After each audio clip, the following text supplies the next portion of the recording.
இன்றைக்கு தமிழ்நாட்டிலே ஒரு இருண்ட ஆட்சியை, ஒரு மக்கள் விரும்பாத ஆட்சியை, எங்கும் கொலை, எங்கும் ஊழல், எதிலும் ஊழல் என்று தமிழ்நாட்டிலே சட்டம் ஒழுங்கு இருக்கிறதா என்று அனைவரும் பயந்து கொண்டிருக்கின்ற ஒரு ஆட்சியை, கொலை கொள்ளை, 2 வயது பெண் குழந்தையிலிருந்து வயது முதிர்ந்த மூதாட்டி வரை இன்றைக்கு பாதுகாப்பு இல்லாத ஒரு ஆட்சியை, எங்கும் போதை, பட்டி தொட்டி எல்லாம் போதை என்று மாணவர்களும் இளைஞர்களும் பாதிக்கப்பட்டிருக்கின்ற ஒரு ஆட்சியில ஊழலை தவிர வேற ஒன்றும் இல்லை என்று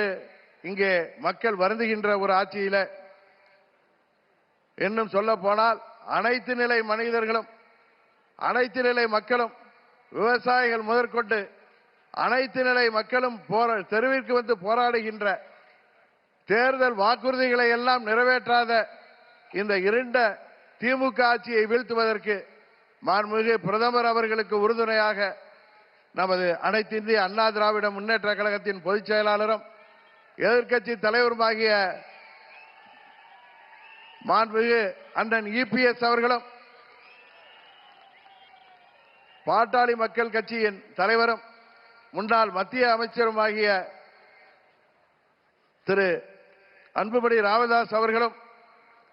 தமிழ் மாநில காங்கிரஸ் கட்சியின் தலைவர்